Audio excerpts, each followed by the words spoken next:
The stage door is not a shortcut. I run the part of a theater that isn't supposed to be noticed. My name is Alex.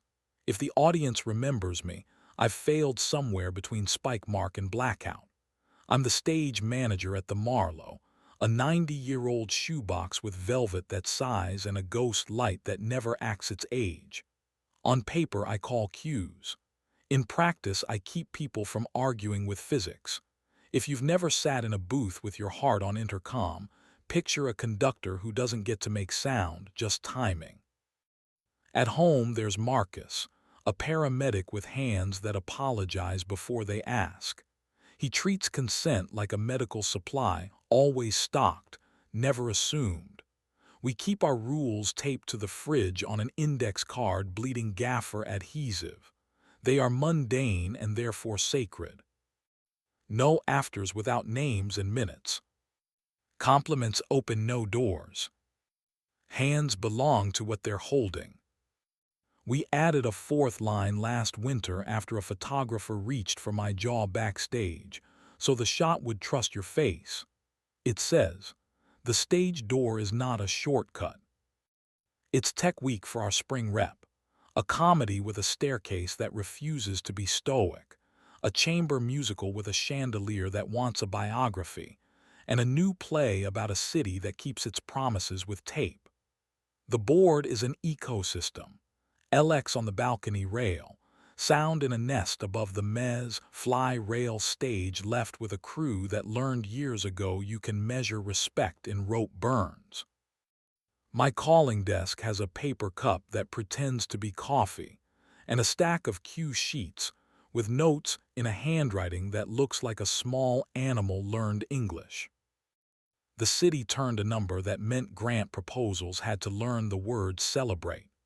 Our development office pitched a gala, a night of open curtains.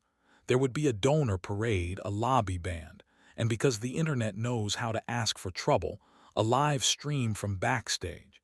10 minutes to feel the choreography. If you've ever been in a theater, you know choreography isn't something you feel. It's something you do until it stops being interesting on purpose. I asked that the stream be shot from the wings with a wide lens and an adult. I asked that the badge say, in actual letters, observer.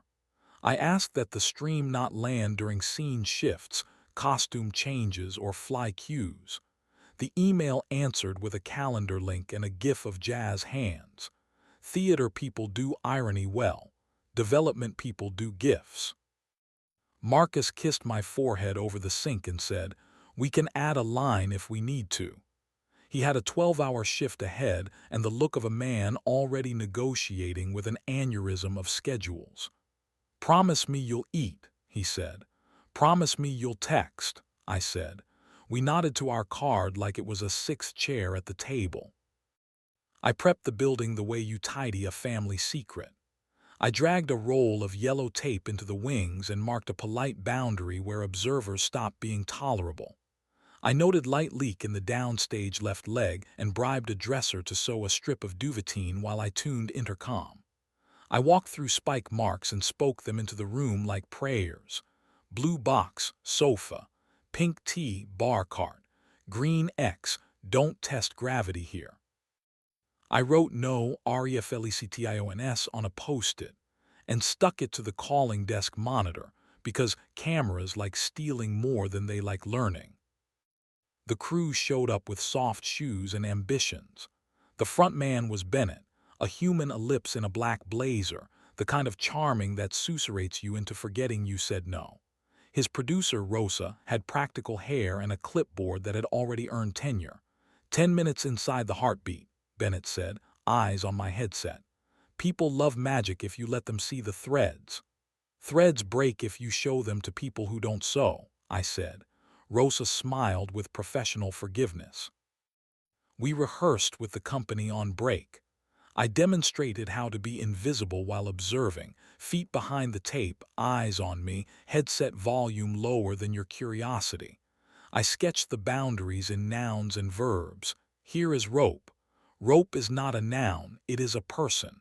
Don't touch rope if you haven't been introduced. I taught them hold is not advice but grammar. I said the line I keep ready when cameras mistake backstage for confession. Transparency is where the camera stands, not what it steals. Rosa wrote it down. Bennett said, "Love that," in the tone people use when they collect slogans for later. The first stream fell between a scene shift that needed 4 hands and a fly cue that wanted 6. I called a clean blackout, let the orchestra breathe, and gave Bennett a nod. He whispered at the lens like it was a shy child. "We're here where the city keeps its promises." The chat I hear later threw hearts like confetti. He asked how many cues I call in a show.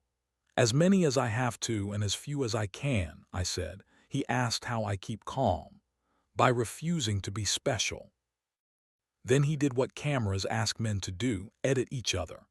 "You've got a little shine," he murmured, thumb already rising toward my cheek, toward the collar the lens hated. I moved 1 centimeter. His thumb found air. "The stage door is not a shortcut," I said, voice soft enough to save us both, "and hands belong to what they're holding." His hand learned his pocket. Rosa, bless her, redirected the camera to the fly rail where an operator's glove lifted the city by inches. A cue light blinked from the rail, the chandelier wanted a friend, and I took the channel. Standby 83 through 96, worn wardrobe, clear stage right. We came out of blackout into a room that looked expensive enough to make the donors feel persuasive. The stream ended with Bennett's nice voice promising nothing at all. After, Rosa thanked me for the boundary like it was a favor. It was. It was a tool. The second stream was scheduled for act change, the cruelest 10 minutes a building can offer. I begged development for a different slice of the evening and got, in return, a tray of cupcakes and the sentence, "We'll be quick." The cupcakes were helpful. The sentence was not. "Truth moment?" Bennett asked. He wanted the lens tighter on the crew, the magic explained and embalmed. "Truth lives better at a wide angle," I said. "Our edge looks like a line from far away. Close up it's a boundary and sometimes a bruise." We went live as the act curtain came in. I cued the deck crew into place and called the rail. "Fly Q17 GO." The drape lifted. Wind moved the bar cart. Jack rolled the sofa to blue box as if it were a confession. The lens leaned.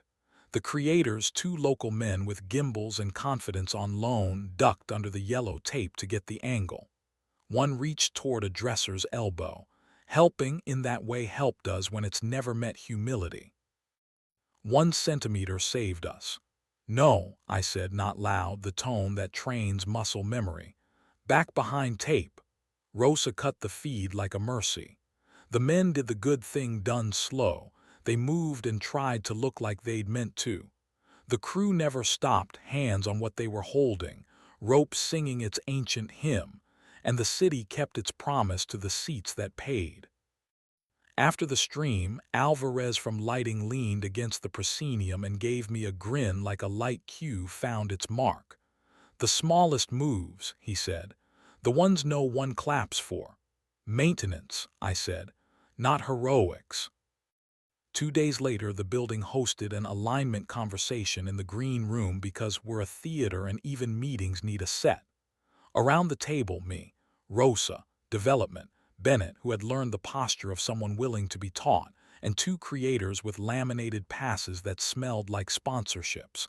The development director said harmonize as if the word could pay invoices. Bennett opened his hands. "I confused frame and lock," he said. "I wanted intimacy and reached for control." "Thanks for the lesson." Rosa proposed putting a line on every gala badge next year. "The stage door is not a shortcut." I asked for its sister. "Hands belong to what they're holding." We wrote 3 small policies that felt like valves in the building's circulatory system. A 1-meter tape line at every backstage entry during events. A camera position map that lists where cameras may be instead of just where they may not. And a practice of having crews say out loud on mic what they will not shoot before they roll. "Make the no part of the script," Rosa said. "Make the script smaller," I said. The creators nodded like people who know their rent depends on getting to nod first. A week later, a kid who had ushered for us all season showed up with a folded page and the respectful nervousness of someone trying to become himself. "Can I read something?" he asked. "Not on camera." He stood in the wing, fingers on the leg like it was a teacher, and read 3 sentences about the first time he stood in a blackout and felt the quiet become a room. He left the paper on my desk. I keep it under the calling sheets now, where it can wrinkle when the stack moves, the way good rules do. You want a moral? I try not to write those. I have checklists: spike, sweep, warn, stand by, go, sweep again. Say no before you need to. Don't let a camera teach the building what it is. The older I get, the more I think boundaries are kindness that can lift heavy. A no said on time saves a lot of bravery later. Back home after the debrief, Marcus added a 5th line to our card because his unit had a new class of volunteers who thought adrenaline could replace consent. 5. Thank the person who keeps the door before the person who brings the light. He wrote it small, like truths you plan to say often.